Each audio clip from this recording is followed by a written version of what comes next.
Assalamualaikum warahmatullahi wabarakatuh. Perkenalkan, nama saya Sulfiana. Nah, pada video tutorial kali ini saya akan menjelaskan mengenai algoritma pengurutan data, yaitu selection sort. Nah, terlebih dahulu kita lihat dulu bagaimana proses atau visualisasi dari algoritma pengurutan data selection sort ini. Seperti ini, kita urutkan terlebih dahulu. Lakukan, dia akan mencari data yang lebih kecil darinya, dia tanda indeksnya. Ketika tidak ada lagi, dia tukarkan. Begitu juga dengan 44. Seperti ini, dia mencari data yang lebih kecil darinya. Kita lihat 3, apakah masih ada? Dan tidak ada, maka dia tukarkan. Kemudian 38, dia tandai 5.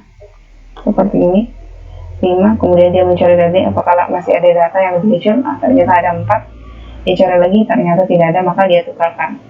Nah, ini adalah seperti inilah proses dari algoritma selection sort. Nah, setelah itu kita dapat, kita sampai selesai. Prosesnya ini cukup lama. Setelah itu kita lihat bagaimana isi code dari algoritma selection sort ini. Akan melihat implementasi dari isi code dari selection sort ya. Dimana di sini ada kita mendeklarasikan sebuah integer i, j yang akan digunakan pada proses perulangan, yaitu ada 2 proses perulangan di sini, i dan j. Kemudian pada proses perulangan selanjutnya, di mana ini j i tambah 1, kita akan masuk pada proses pengecekan terakhir, yaitu jika Jamin tidak sama dengan i, maka lakukan proses pertukaran. Karena tadi nilai Jamin ini sudah berubah, yaitu J, ketika kondisi ini terpenuhi, maka otomatis kita akan melakukan proses swap. Kecuali jika Jamin ini nilainya masih bernilai i, tidak berubah, maka proses swap ini pertukaran nilai ini tidak akan terjadi. Kita bisa lihat di sini juga sama nilainya. Jamin tidak sama dengan i, karena nilai awal dari Jamin itu sama dengan i. Kemudian ketika kondisi ini terpenuhi, maka nilai Jamin tadi akan berubah, yaitu jadi j. Kemudian kita coba run seperti ini. Nah, kita masukkan berapa banyak data yang akan kita input, misalnya 4 ya. Kita masukkan datanya 6, 1, 3, 5. Maka akan terjadi proses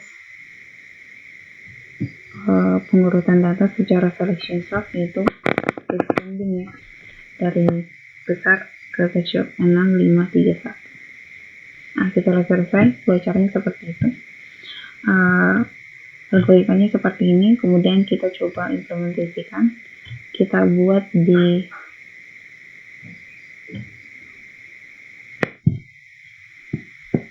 NetBeans ya, Java. Kita buat di Java. Nah, karena kemarin tadi saya sudah buat algoritma bubble sort, jadi ini bakal saya gunakan lagi. Kita tinggal hapus metode bubble sortnya ya.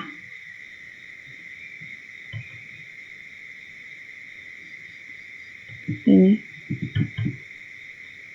seperti ini, kita hapus. Ini untuk mempermudah ya, supaya kita tidak usah membuat metode baru lagi, seperti kita harus membuat metode menambahkan data lagi, kemudian kita buat fungsi menambahkan data, membuat vektor baru, kemudian kita harus membuat metode cetak data lagi, kemudian kita harus membuat metode pertukaran elemen. Jadi untuk lebih mengefisienkan, di sini saya pakai ini lagi, tinggal saya hapus metode bubble store-nya. Kemudian kita ganti jadi selection-nya. Ini selection. Dan otomatis operasinya juga bakal berubah. Selection sort, seperti ini. Kemudian otomatis juga di sini kita hapus ya. Nah, seperti ini. Kemudian langsung saja kita buat testingnya ya. Pertama kita lihat dulu bagaimana execute-nya seperti tadi, yaitu kita deklarasikan dulu dimana kita deklarasikan panjang dari kurang vektor ya, atau array. Kita buat di sini sama kayak tadi untuk lebih memudahkan. Integer n itu sama dengan vektor size, seperti ini. Kemudian kita lihat dia melakukan proses perulangan looping pertama ya. Jadi kita buat proses looping pertama di sini, yaitu for tadi ya, for dimana integer i sama dengan 0, kemudian i lebih kecil dari ini ya, i lebih kecil dari size vektor n ya, n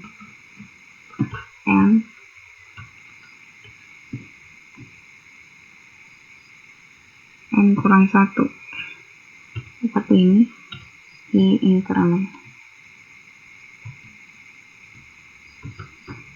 Setelah itu kita lihat lagi disebutnya, dia mendeklarasikan dia membuat sebuah variabel jmin dan diisi dengan nilai i, yang ini tadi i sama dengan 0.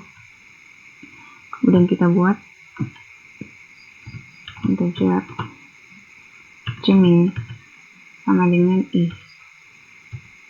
Maksudnya ini ditandai sebagai index array yang digunakan ya.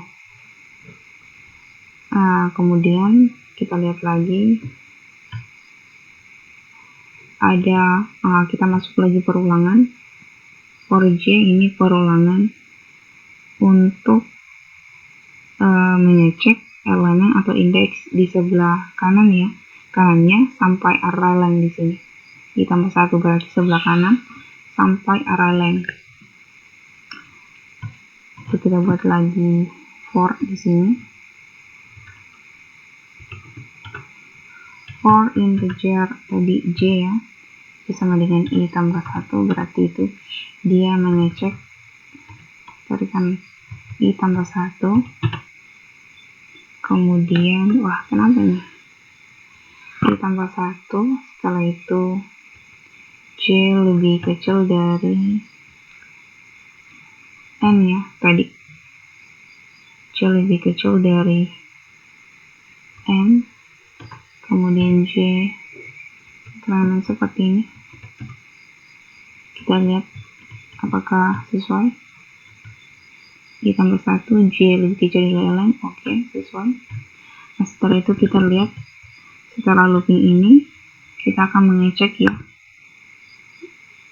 yaitu jika indeks array j lebih kecil dari array indeks jmin, maka nilai jmin tadi akan diperbarui, oke, dan ditanda indeksnya, indeks jmin. Maka di sini kita akan melakukan pengecekan if, yaitu vektor get, karena di sini kita memakai array. Di sini tadi ini memakai array. Nah, kemudian di sini saya buat vektor, memakai vektor yang if get vektor get j ya, get j itu lebih besar dari vektor get Jamin, vektor get Jamin, maka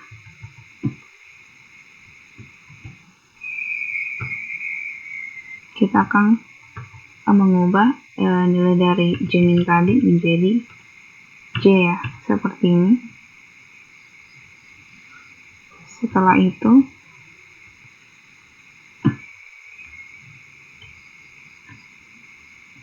kita melakukan proses pengecekan lagi setelah nilai Jaminnya berubah ya, apabila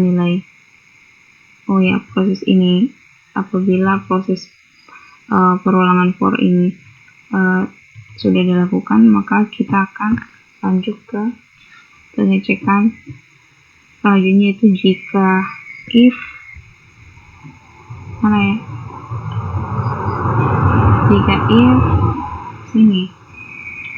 jika Jamin itu tidak sama dengan I, maka di sini kita akan melakukan proses penukaran data ya.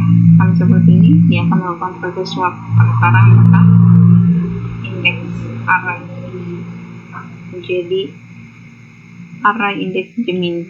Di sini kita pakai vektor, jadi otomatis untuk menukar elemen itu kita sudah buat metodenya seperti yang saya buat kemarin. Ini tukar elemen, jadi kita tinggal panggil sini itu tukar elemen, itu vektor I, indeks I itu diubah menjadi Jamin seperti ini. Nah, ini adalah rangkaian proses dari selection sort ya. Ketika kondisi ini terpenuhi, maka otomatis indeksnya akan ditandai dan Jamin ini nilainya akan berubah jadi J, dan kita akan melakukan proses pengecekan lagi, itu jika Jamin itu nilainya tidak sama dengan I, maka akan dilakukan proses penukaran elemen seperti ini. Tetapi ketika nilai Jamin ini sama dengan I, berarti proses pertukaran elemen ini tidak terjadi ya, seperti itu. Nah, kemudian kita coba mencetak elemen yang disorting ya, yang tadi yaitu sorting selection sort. Di sini pertama yaitu sama string line, dimana saya akan mencetak terlebih dahulu data yang sebelum disorting, itu sebelum dilakukan proses sorting selection sort ini, karena dia belum dipanggil ya metodenya. Kita run terlebih dahulu. Nah, ini data sebelum disorting, datanya di atas ya, ini. Kemudian kita panggil ya proses sortingnya, yaitu selection sort. Selection sort data, kemudian kita cetak kembali datanya. Seperti ini. Kemudian kita run.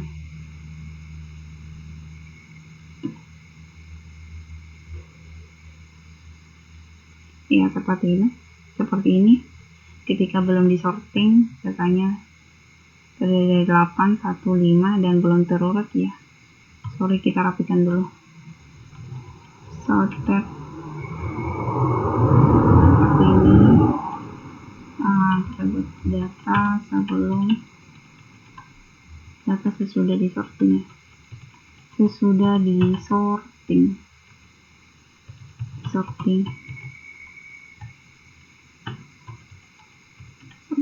Oke, kita run ulang ya supaya agak rapi tampilannya.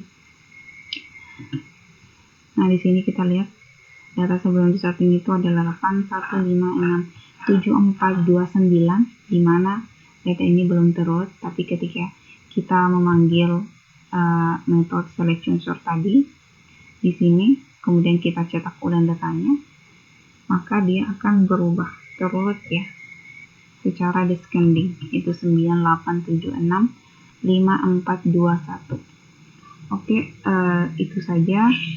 Sekian tutorial dari saya. Kemudian akan saya lanjutkan di video selanjutnya, yaitu mengenai select insertion sort. Oke, terima kasih.